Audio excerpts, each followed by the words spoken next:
This is the Aftermarket Radio Network. Well, hi, everyone, and welcome to another episode of the Auto Repair Marketing Podcast. I'm your host, Brian Walker, and today my guest is Mauro Stara, and I will introduce him more thoroughly in a minute. We're going to be talking about this idea that your body is your business card. But first, I want to thank our sponsors. Thank you to our friends at RepairPal for this episode. RepairPal will introduce your shop to new customers through repairpal.com, the largest site for auto repair. Learn more at repairpal.com/shops. And are you ready to convert clients to members? AppFueled specializes in creating custom apps tailored specifically for auto repair businesses. Build client loyalty. Get started today with your own customer loyalty app. Visit appfueled.com. Well, hey, Mauro, thank you for being here with us today. Absolutely, Brian. Thank you very much for having me on. Yeah, so we're doing this live in our Facebook group, the Auto Repair Marketing Mastermind, but this is also an episode of the Auto Repair Marketing Podcast. I'm excited to have you with us today. I've been working with you for a little bit over a year now, and have gotten to learn some of your methodologies and seen some of the just insane transformations that people have when they work with you. And I know there's a lot of people that are listening, that can learn a lot from you. So I want to start with this idea that your body is your business card. It's something that I've seen you, put out there before, and I believe it, and have seen the results, of it already after working, for a year on changing some things. But tell us a little bit about your thoughts on that. Yeah, there's this notion that if we look back the last 10, 15 years, people got a lot more sensitive. There's a lot more snowflakes out there. And you always hear the idea that you shouldn't judge a book by its cover. And while that may be true, that, hey, just because the cover doesn't look appealing or it's not the best cover, what is in the book may be very attractive and of a lot of value. And that can absolutely be true, right? You can have a horrible cover to a book, a bad headline, but the content in that book can be world class. But at the end of the day, if you walk, not on Amazon, on Amazon while you're looking for books, but let's go back 20, 30 years. You walk into a bookstore and you skim through the headlines, the covers, you won't have time to read the back or a few of the first pages of the book. So ultimately, that cover is going to matter, especially on a subconscious level, where we know that you have like 7 seconds to make your first impression. So if we bring this concept to today's world, we're in meetings, we're in a flight, on vacation, like we get judged all the time. I get judged right now. People are going to say like, oh, why does he have this mic and not headphones? And why is his haircut? And why, is his face and his nose? Like there's all sorts of things. Why does Brian have good behind there, right?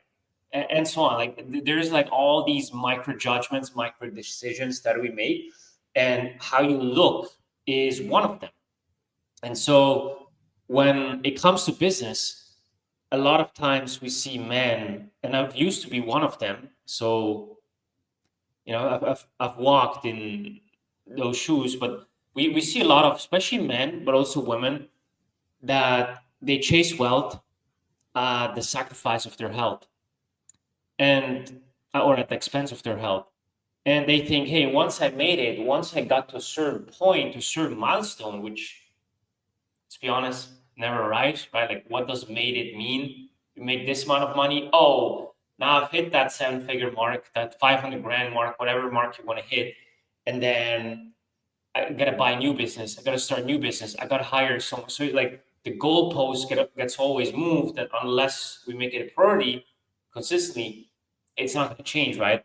But again, going back to that idea, we push it forward because we think like, oh, I'm invincible. I got this and I can succeed in business first. And then, take care of my health. But the reality is they go both hand in hand, and your health, your body will amplify your business. And so the whole idea of, your first line that you gave here, that your body is your business card, is, again, you walk into a meeting, you're in a Zoom call, you film an ad, like whatever it is, people will always see you in a certain shape. And if you're out of shape, if you're overweight, obese, right, then I need to trust you to do business with you. And if I see, hey, that person doesn't really take that good care of themselves, the amount of trust I have that you're going to take good care of me is going to be lower. It's, again, it may not be true, right? And I truly believe that there are some guys that absolutely dominate in business and their health is not great. But if those guys would turn around, they would have even more trust. And there may be the guy that looks great, right? Amazing physique, and is horrible in business. But because of that first impression, he may get that client that you should have gotten. And so I believe that everyone would put themselves in the best spot possible if they take good care of themselves. And again, that emits trust. It emits, I'm disciplined. I can work hard because, hey, if shit hits the fan, I'm going to be here for you. I'm going to take care of you because, look, I take care of myself. I've got the discipline to do the hard things, even when I don't feel like it. That's what your body represents and speaks to on a discipline and trust level. And then in marketing, right, you're in a Zoom call, you're not shirtless. Nobody sees if you have a six-pack or not, or if you have a big bicep, but they will see your face. Does that person have a double chin, bubble face? How's the skin, right? Does that person have all pimples because of the acne, because of the poor diet that they eat? A lot of inflammation, all red over the face? Or it's like, hey, clean skin, a lot of collagen, good blood flow because of the good diet, good sleep, and good health habits, good hydration status, right? So I can go on and on and on with that, but that's what it means for me, that when you enter a room, when you walk into a meeting, when you're in Zoom, that your body just speaks for you without you saying a word.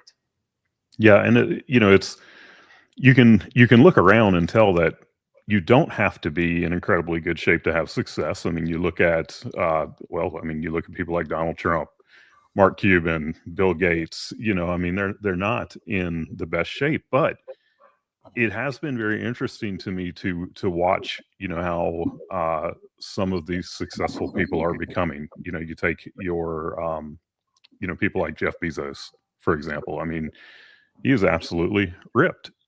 And look at how Mark Zuckerberg has changed. It is very interesting to see how much prioritization they're putting on their health now. Yeah, I believe, in those cases, like Bezos, Chuck, their decision didn't came because they wanted to make more money, or let's say Chuck was probably pretty healthy before. I believe rather there was this image of, hey, those tech guys, they're billionaires, but they're like nerdy and nobody respects them. Like Mark Zuckerberg, you go back 5 years ago, or even before, 10 years ago, like nobody would respect him. It's like, yeah, he makes a lot of money, but skinny dude and a weird look, looks like an alien a little bit, right?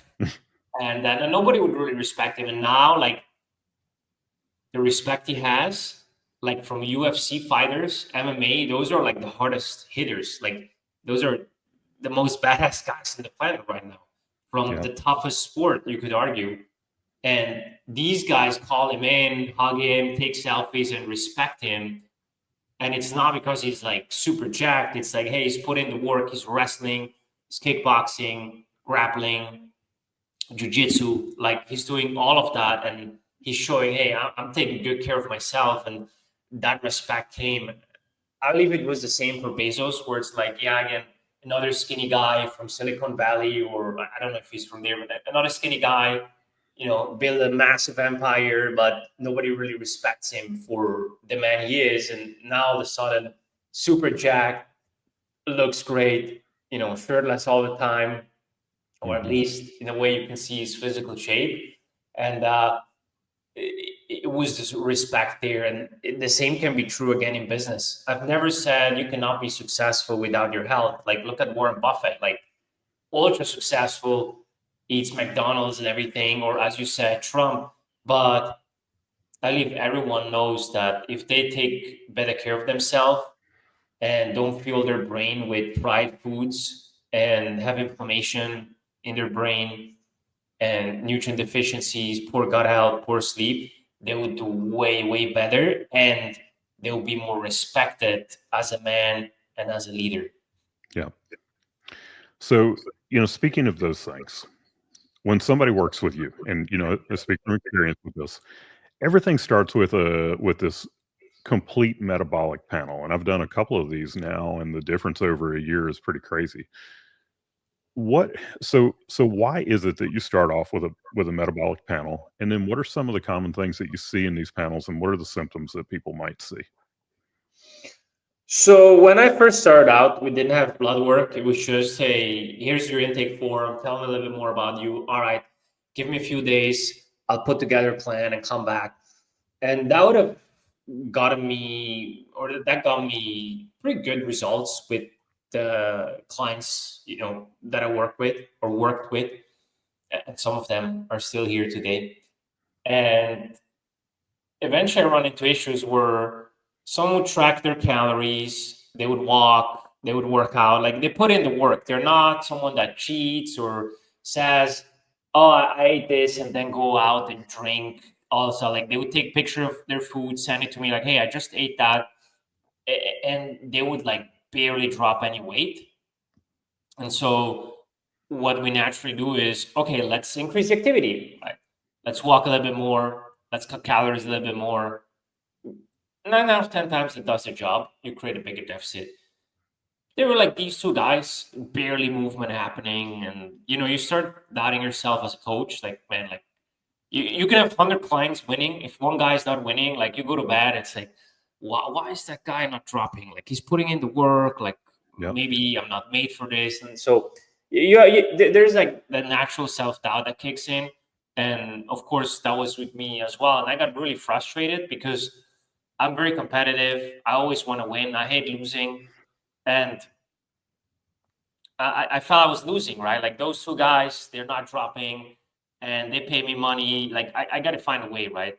So I hired a bunch of doctors and coaches that I knew were really, really good. And they were not really able to help me. They're like, yeah, that's maybe lying to you. It's like, okay, let's say one guy's lying to me, but what about the other guy? Like, are we always going to say like, oh, he's lying? That's why he's not, like, he's just not reporting and eating cookies and donuts? I don't believe that, right? So then I found a guy on Instagram that was teaching hormones and metabolism. So I reached out to him, full of desperation. I'm like, hey man, like I got a client, it's not dropping. Like, can you send his labs and everything? He's like, wait. You can't just slide into my DMs and I'm gonna solve this. And I'm like, look, I'm gonna pay you. Just tell me the price. Doesn't matter. Like, I want to jump on a call with you. Can you walk me through it? And he's like, well, you need to join the program. I don't do one-off consults. All right. How much is the program? All right, I'm gonna do it. So I jumped in, and he's like, when you join the program, just post in the group, and I'll look at those cases. So I posted, and he's like, you okay? Get these and these blood tests done. So I get them done, and he already said like it's probably this and this and this. So they come back, it's exactly that. I'm like, wow, okay. So they came back, and when you look at the blood work, right, there was just like everything was normal, and I told him like, look, it's normal. Like, are you sure? And he's like, yeah, but normal doesn't mean that it's optimal for fat loss. And that is actually the very, very bottom of normal. So, make those changes and look at this. And I make it, and it's like, bam, the client first time gets resolved. I'm like, that can't be, man. Like, just that change, like, unbelievable. And it was not a drug or so. It's not like, okay, put them on TRT or take, 5 weight loss pills or, medicine. And now, no.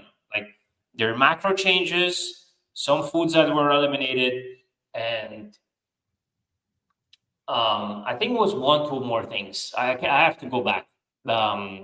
there. I think it was 1-2 supplements. It was not like magic that they dropped 10 pounds in a week, no, but it was like 0.2 that they were losing, and now it's like 0.5, 0.75, 1 pound a week, right? So you can see the multiplication happen. And I was so fascinated by that, where I thought, like, wait a minute, I was able to get that guy on stock, but what if I'm able to amplify the results of everyone else? Because let's face it, you don't need blood work to lose weight in most cases, unlike there's like really some complex issues. But when you have blood work, or to build muscle, but when you have blood work, you see exactly what is going on, what is missing, what is working well, and how can you fix certain deficiencies in vitamins, minerals, suboptimal hormone levels, what diet you respond to best, low carb, high carb, moderate carb, high fat, by what type of fats. And the plan is so customized so that if you're seeing good results, you could see faster and more effective results, meaning more results with less effort or the same effort. And if you're stuck, even more important, because that can, again, potentially help you get unstuck, where you see, okay, this and this is missing, or this is just so low or so bad or so high that it needs to be addressed first there. And that's why just the foundation of what we do. So if someone comes in as Brian, right? You came in, let's have a look at your labs and see what's going on, right? Because again, if someone is insulin resistant, they can lose weight on a diet high in carbs, but you're the perfect example. You came in pretty insulin resistant, and once we really drop the carbs, you start shredding like crazy. And people say, oh, it's just calories. In some cases, that will work, but in most cases, when you have the right macros, not just calories, and the right diet, you will see way, way quicker and better results. And you're the living proof of that. Yeah. So it seems like, if somebody just goes to their doctor to get this blood work done, that if they kind of fall within the parameters, anywhere within the parameters, then they're fine and nothing is even said about it. Whereas you're into the hormone optimization, or just optimizing the blood work across the board. Talk about that a little bit. So when you go to LabCorp or Quest, which are the two biggest labs in the US, or you can go to any other lab, get blood work done, you get the test back and you have a really broad range. And that range that someone is in is usually the minimal effective dose, so to say, but not the optimal dose, right? And what happens is the way they do these averages is they take 120 men or 120 women, and they take the averages of those people, and now you're compared in that range. But the issue with that is 79% of the US are overweight or obese. So 4 out of 5 people that go to the doctor and fall into that range are metabolically unhealthy. So you're getting compared to a bunch of people that are unhealthy. So is that the bar you want to get compared to? Or do you want to be compared to top athletes, UFC fighters, actors, CEOs, celebrities, where, hey, this is the range, but you should be actually here or here to feel the best. So we don't want just a minimal effective dose, which is like, hey, as long as you don't fall under this, you're fine. No, we want to see, hey, what is the top? So that's like issue number one. And number two is those ranges get adjusted all the time. If you go back in 2006, total testosterone levels, the upper range was, I have to go back to look at the exact 1600.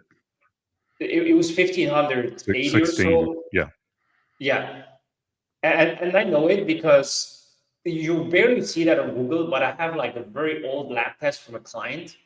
He sent me like tests from the last 2 decades, and he had one 99, 99 and 2004 and so on. And I remember that 2006 one, that was a very extensive one. It's like, that's insane. And the bottom range was, if I'm not mistaken, 450, 480. And today, the bottom range is 250 to 300, depending on the lab. And the upper range, so when I started blood work, when I started doing blood work, like about 3+ years ago, no, that was extensive one. I think 4 years ago, let's say just say 3 to 4 years ago, it was 900 something. Some labs even adjusted it down to 700 now. That's like insane. So imagine 1500 10 years ago, now it's 700. And the upper range and the bottom range was 250, or it's 250 and 450. So imagine this. In 2006, your testosterone is 380. Like the doc would say, dude, you're deficient. You got to make a lifestyle change, or we're going to put you probably on TRT. Today, you're 380. Oh, you're totally fine. You're normal. So just because someone that sits behind a computer adjusts that range means you're fine, you're normal, So at the same time, numbers are not everything. It's also how someone feels. Meaning, if you're having testosterone, let's say total T 600, and your free T is 15 or 20, and you feel great, high energy, high libido, 5 days a week you wake up with erections, very competitive, your mental edge, mental drive, mental capacity is good, muscle mass is fine, then that may be, hey, your ideal range. Sure, can it be more, but you don't have any symptoms. But once the symptoms kick in and the numbers are low, that's where we have to start to act, right? But without wanting to deviate, like we can't just accept those normal ranges. We have to look through the functional ranges, and those are very different. Usually the rule of thumb there, it's not always like that, but usually, let's say, 75% is for the things that aren't so great, you want to be usually in the lower range, so lower third, and the things that should be higher, upper third. Or I don't want to say not so great, but like where you should be low, you should be lower third. Where you should be high, you should be upper third. That's ballpark, but the best is to have someone look at your labs to the functional range and tell you, hey, here's where you're doing really well, and here's where you're like okay, but you should be actually much better. Yeah. And it's funny. I don't mind talking about this stuff. Sometimes people think I'm crazy for talking about it personally, but I had been overweight, still overweight, working on it, but I'm way better than I have been in the past. But I've been as much as 360 pounds, and I would say in the latter half of my adult life, I probably averaged being between 285 and 300 pounds, somewhere in there. And when you're overweight, your testosterone goes down, your estrogen goes up. You're basically turning into a woman if you're a man that is overweight. And my testosterone levels were just under 300. And when I went to the doctor, he looks at it and tells me, yeah, you're within range. And I felt like absolute garbage. I was moody. I had no energy at all. Just, walking around half depressed, and I felt like absolute trash. And there are, a lot of the people that I know in the automotive industry. I just, I walk around at the conferences. It's not an industry specific thing. You just go walk around anywhere in America and you see that most men are walking around with some extra weight on them. Most people in America are walking around with a decent amount of extra weight on them, and they don't realize what that's doing to their hormones, and they don't realize what their hormones are doing to them. And you talk about how your health impacts the way that your business runs. Well, now that I've gotten my testosterone and so many other things the way that they are supposed to be, the way that I show up in my business is just completely different than it was back when I was so out of alignment, or whatever you want to say. Now, you are real big on increasing testosterone levels naturally.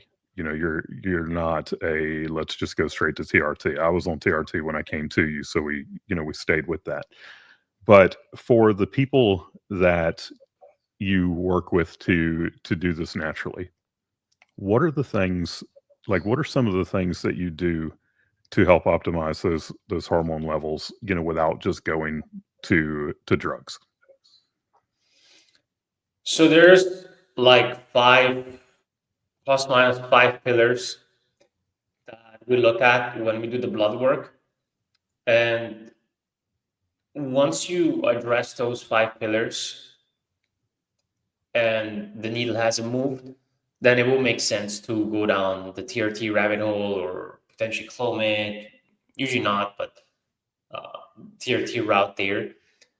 And we give it 6 months, right? We say, hey, if within 6 months there is no improvement and your levels are in the toilet, then it will make sense to speak with a telemedicine clinic, male hormone clinic, and potentially get on TRT, right? And they would evaluate that. But it's very rare that I or the doc that is on my team that we tell people, hey, it will be time to speak with a doc about it, because we're so effective at naturally boosting those T levels that, again, it's very, very rare. Like, it's probably 1 to 2 out of 100 clients that we tell, hey, it will make sense to go there, which is pretty low. So going back to the question, now that we understand the process and the decision making there, and I wanted to share that because, again, as you said, some people just like, all right, let's put you on TRT, and I'm not against it, but maybe you don't need it. So why would you go on it? Or maybe you need it in 10, 15 years, but not now.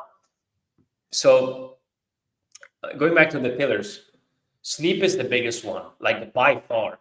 You can have a good diet, take all the supplements, lose weight. If your sleep is not great, your testosterone will just tank. Just 1 out of 4 sleep lowers it by 10%. Can you imagine months and years of sleep deprivation? Yeah. So I don't know how deep you want to go, and we can go deeper into sleep as the podcast goes on, but I'll just leave it there. Sleep and sleep quality, especially REM sleep, that's in the later stages of the night. That's where most of your testosterone is produced. Second one is diet quality, specifically addressing mineral deficiencies. So magnesium, zinc, boron, they will all have an impact as they're micronutrients that are cofactors to produce testosterone. Vitamin D3, another one there. You get that from sun, but in most cases, people need to supplement it. So that would be number 2. Number 3 is losing body fat. As Brian said, if you're overweight, then your fat cells have an enzyme that's called aromatase, and that converts testosterone into estrogen. So it makes you literally go from male body to female body, and not just body, but also mind. You're going to have more mood swings. You're going to be a little bitchy as a guy rather than stable and grounded and zen, right? You're going to just be more emotional, easier triggered, feel more depressed, anxious. Those are very real things. So I almost feel like when you think of testosterone, everyone's like, oh, sex drive and muscle, but the mental health aspects of it are huge, like enormous. So that's number 2 and number 3, minerals or micronutrients, and then body fat. Number 4, cortisol. So if you're stressed and your body's in a fight or flight scenario, then I'm not saying 1 day of stress, but chronic stress, high levels of cortisol, chronic stress, which is not uncommon as businessmen, then what's going to happen is your body will not prioritize or give a lot of importance to reproduction. Why? Well, if your body thinks, hey, this guy's going to die, why would it prioritize reproduction? Makes no sense. You can't really reproduce if you're like fight or flight, in fight or flight mode. So those are like the key 4, and then 5 would be like environmental things like microplastics, just like xenoestrogens, cosmetic products, stuff like that, BPA that you have like in plastic bottles or underwear. They will make an impact, but I've not found that they're huge. They can make an impact, but not huge. Resistance training as well, but not found, like when I look at blood work. Yeah, there's some studies that show it, but I've not found that it makes a huge difference. It doesn't mean you shouldn't lift weights. Of course you should, but it's not, if you lift weights, you're going to double and triple it. It's really sleep, stress, nutrient deficiencies that, and body fat loss that are the biggest drivers to boost T levels there. And again, if you've done that, if your sleep is great and if your diet is great, you're managing stress well, and you're lean, and you don't have like tons of plastics and all that stuff, and your T levels are still in the toilet, then yeah, it will make sense to go down the medical route, TRT route, and go from there. Yeah, and it says so much about the business lifestyle, the business owner lifestyle. I see in some of the Facebook groups that I'm in, it's like people will actually brag about how poor they sleep. And, that's like it's taking such a toll on their body. Now, you talked about working out. I think that a lot of people, they don't get into working out, or they won't commit to it because they think, I've got to work out 5, 6, 7 times a week. But you are big on working out 3 times per week for 45 minutes, 30 to 45 minutes. And that doesn't sound like a lot. And that's all that I do. And when I say working out, I'm talking about lifting weights. Of course, I walk every day, which, I think that that it's safe to say that you believe that walking is the superior exercise for weight loss. So if you would talk to us a little bit about your thoughts on those two things, the working out 3 times per week only and the walking. So when you're in the fat loss phase, the number one rule I have is appetite management. If you're hungry all the time and you're starving, then it's a matter of willpower and discipline to lose weight or lose body fat. And when the equation is built on discipline and willpower, what's going to happen is that's like holding your breath underwater. You can be really disciplined, really hard. Eventually, you got to go up and get air. And the moment you get up and get air, that's the moment where, the moment you open your mouth, it's like literally weight loss scenario is the moment those calories go back in. And the weight's just going to bounce back, right? And usually it's like you get a lot of air because you've been so suppressed, and then all the effort is gone. So what if we build an equation that doesn't require that much discipline, that much willpower? Sure, those are important, and I'm not saying you don't need them, but they shouldn't be like the number one thing. Where if you have good systems in place and can work in favor of your hormones, then you don't need to rely on those. And that's what we do. So every decision we made during the fat loss phase is we ask ourselves, hey, if we integrate this, if we make this change, does that spike the client's appetite? And if the answer is yes, let's find another way to make it work or remove it. If the answer is no, great, let's go ahead and integrate it.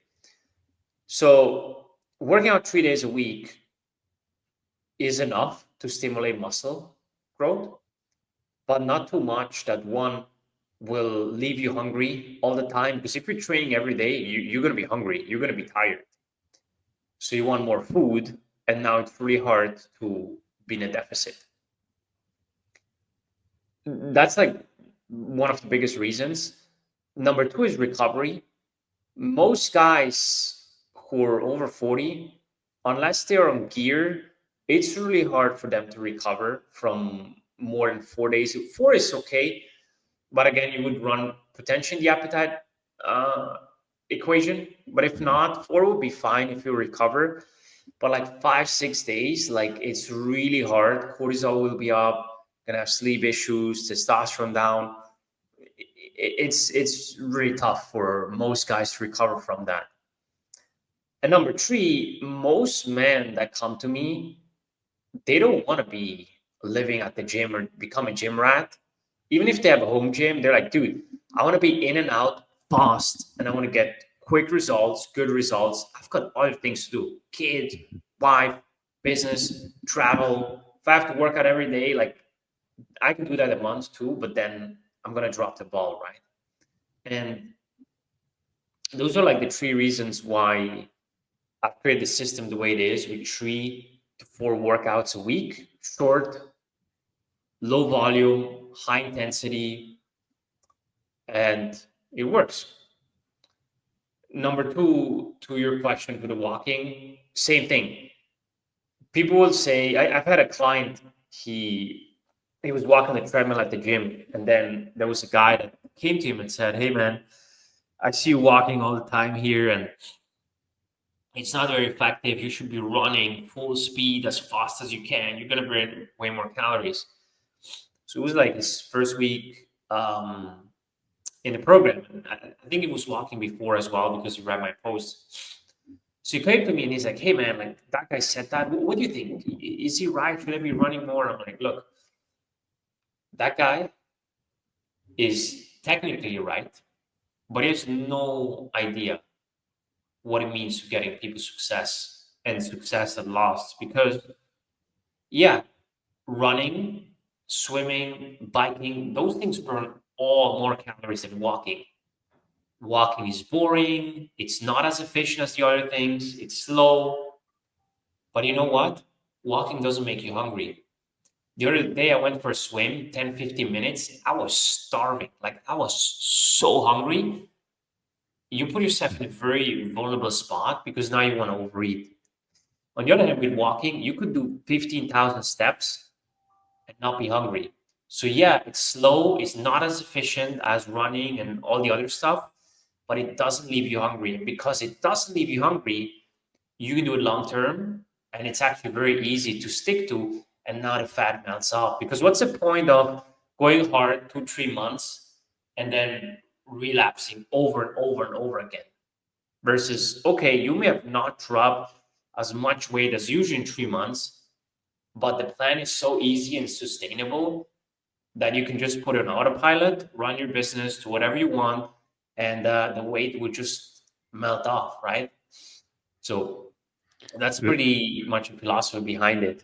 it explains so much to me why, I did CrossFit for 10 years and was overweight, like massively overweight the majority of the time that I was doing that. And I was never able to stick to a diet during that time. And, I was doing CrossFit 5, 6 days a week. And on top of that, we were doing a weightlifting program. So we'd go in and do the CrossFit workout and then, take about a 15-minute break and then do some Olympic weightlifting. And I was starving all the time. It made it nearly impossible for me to stick to a diet. All right. So as we wrap up, what's like one piece of super actionable advice that you would give somebody if they're listening to us and they're saying, man, I relate to a lot of what they're talking about, either with being overweight or just, tired all the time or whatever. Like, what's one piece of actionable advice that you would say, start here, go do this? So I would say, I'm going to give two, but I would say start with the blood work. That's like the wake up call most people need. A lot of times I hear like, "Oh, I'm just a little bit overweight, but I'm healthy." And then the blood work comes back, pre-diabetic, autoimmune disease, low testosterone, fatty liver. It's like, wow, that's what 30 pounds extra do to your body. Yeah. So yeah. But so that's number one, the right type of blood work, of course, not the one that, just cholesterol and sugar that you get the early test, but like real extensive one. And number two is backcycle your carbs. So start your day with protein and fats, and then move on. So let's say breakfast, that will be protein and fats, can be an egg omelet, ground turkey, Greek yogurt. And then lunch, we'd have a little bit of protein and veggies, grilled veggies, a salad, a chicken salad, some beef, salmon, whatever. And then dinner, you can have again a little bit of protein and the carbs, so like rice, potatoes, fruits, and so on.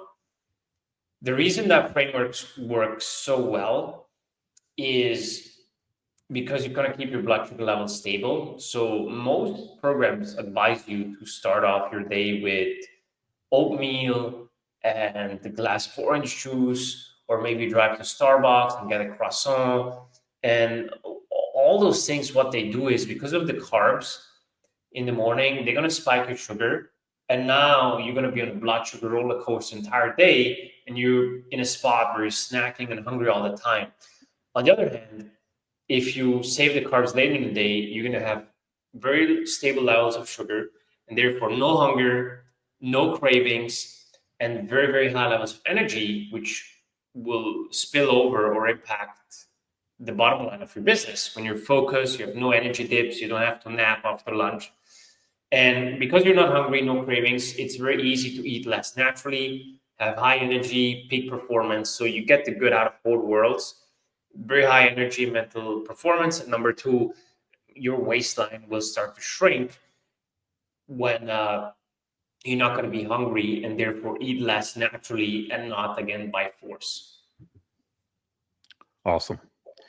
Well, all right. So if somebody, the name of the program that you run is Six Pack CEO. And if somebody wanted to find out more about that, what is the best way for them to do that? So you can either reach out to Brian or to me. Reach out to Brian, he can make an introduction, or reach out to me, Instagram, Facebook. Or if you want to go to our website, sixpackceo.com, so letter 6packceo.com, and all the information is there.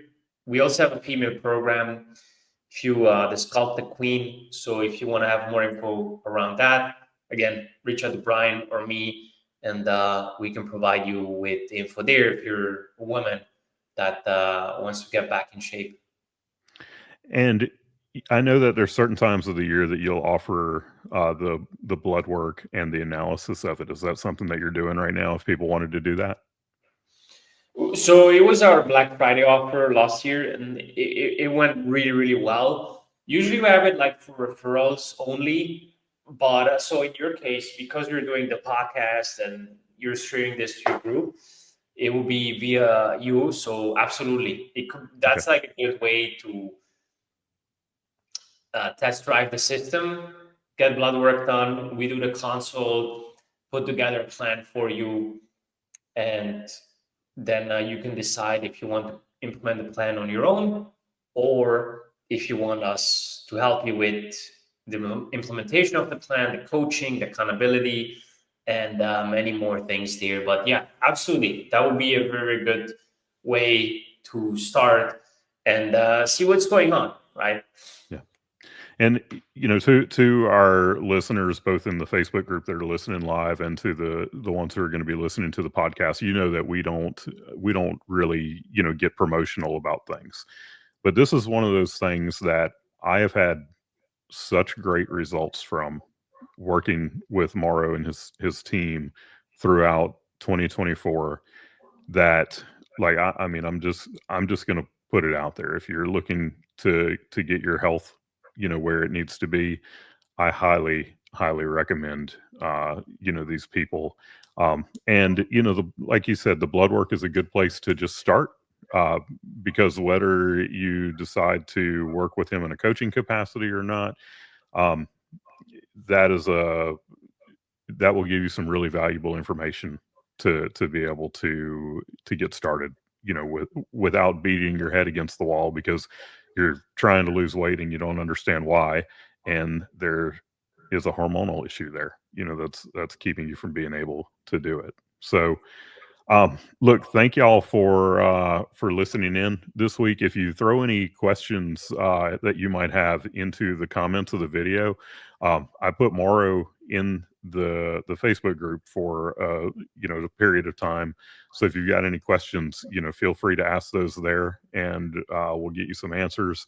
If you're listening to the podcast and you have any questions, you can email podcast@shopmarketingpros.com, and I'll make sure to get those answers for you. Or better yet, go follow Mauro on social media. On Facebook is Mauro Stara, so MauraStara. For those of you on the podcast, you know that we are just one of a handful of podcasts on the Aftermarket Radio Network. You can find the others at aftermarketradionetwork.com. I want to thank our sponsors again, Repair Pal and AppFueled. I hope that you'll listen in again next week. And until then, go fill those bays.